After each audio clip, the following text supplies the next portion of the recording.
Welcome back to Sports Talk ATL. I am Chaser, joined by Alex Lord.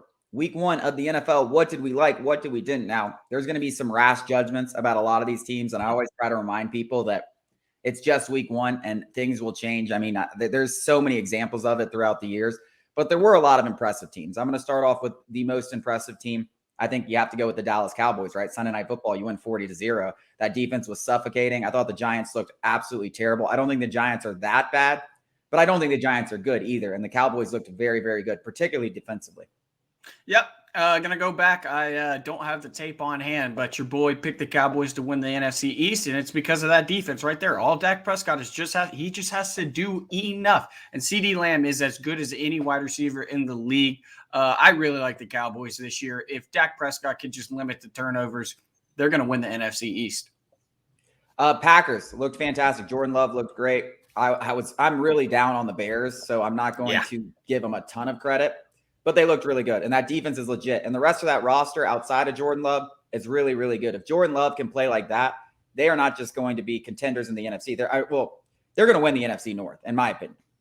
Yeah, and I said this to begin the year that I don't know why everybody was just glossing over them, because obviously big question mark with Jordan Love. But the fact of the matter is that roster is star-studded. They've got young stars on that defense at every single level. Yeah, and I do think the Packers probably are getting more praise than the Bears should get blame, because that team, that organization is pitiful. I have no faith in Justin Fields. I don't even care how bad that offensive line is, how bad the actual offensive coordinator was in his game plan.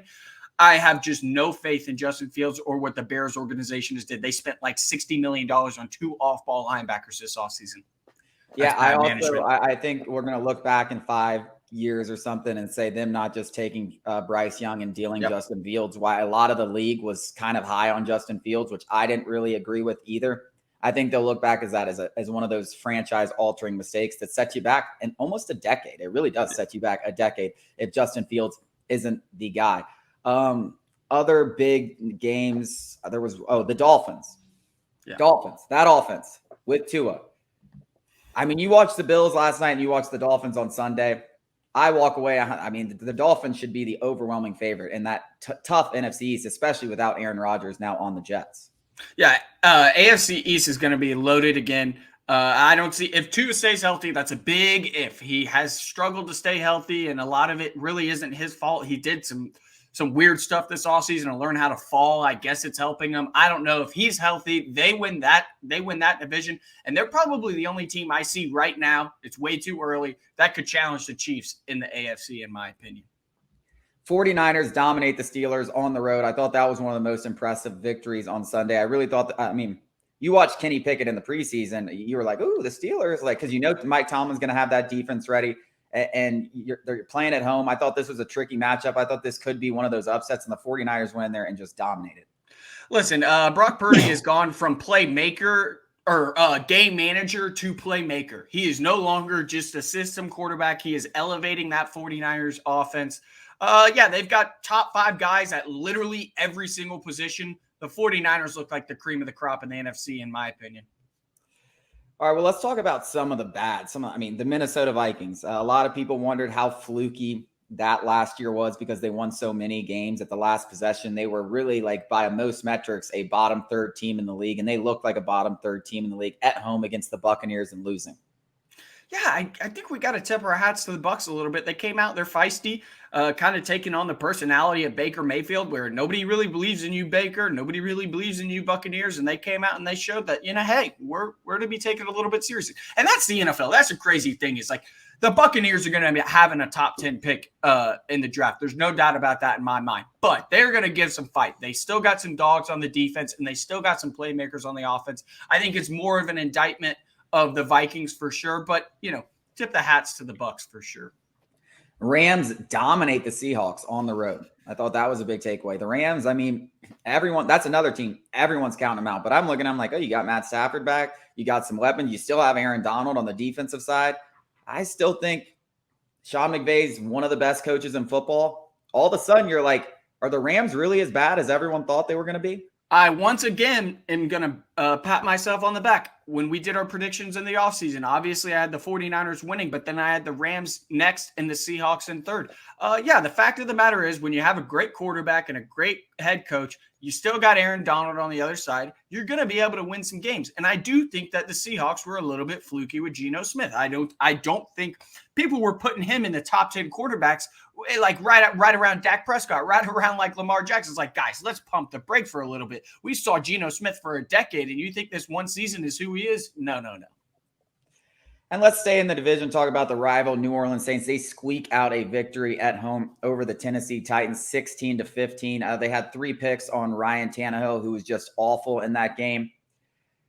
To me, I think this is who the Saints are, and it is week 1, but I think a lot of people thought that this Derek Carr-led offense was going to be this explosive, high-powered machine. I think if they're going to win games this season, it's going to come down to that defense, and that defense still has the potential to be really good.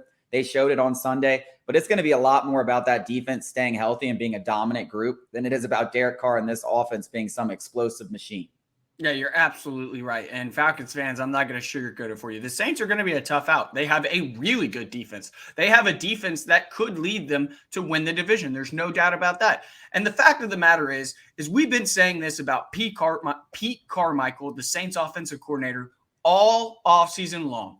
That group is not anything special. They're a bottom third group in the NFL, and Derek Carr is not good enough, has never been that guy to shoulder an entire offense. I mean, listen, Chris Olave is a dog. Alvin Kamara, he's suspended, still a dog. They have some pieces along the offensive line, but overall, they're so thin in the trenches that I think that's where the Falcons hold the edge, and that's why the Falcons are going to win the NFC South.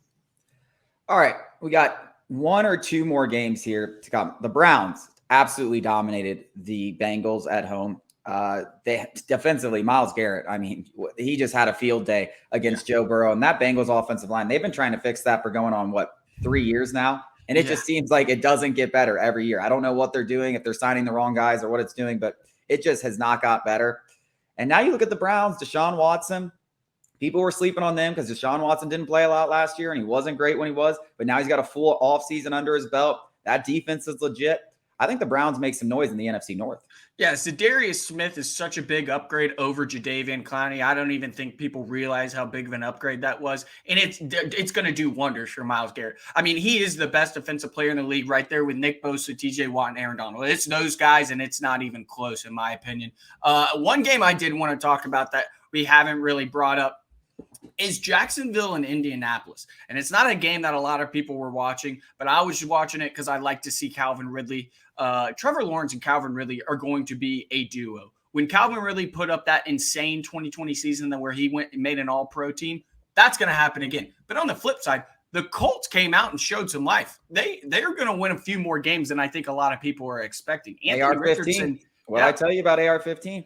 Yeah, everyone. I really think AR-15 is going to be a really, really good pro. I mean, I thought he played well. I mean, it wasn't spectacular, but for a first start against a good Jacksonville defense, where they had the lead for most of the game and they ended up losing it. But I agree, Calvin Ridley's a superstar, and you kind of wonder. I know it was almost probably impossible if the Falcons could have kept him, but you look at our offense and you're like, oh man, if you just had Calvin Ridley on there, I mean, that might be the best skill position group in the league. But hell, we might not use them with the way that we still might not use them. So who knows? Coming up after the break, we got a couple of big SEC matchups. We're going to start off with the one that's most important to you guys. Georgia hosts South Carolina between the hedges.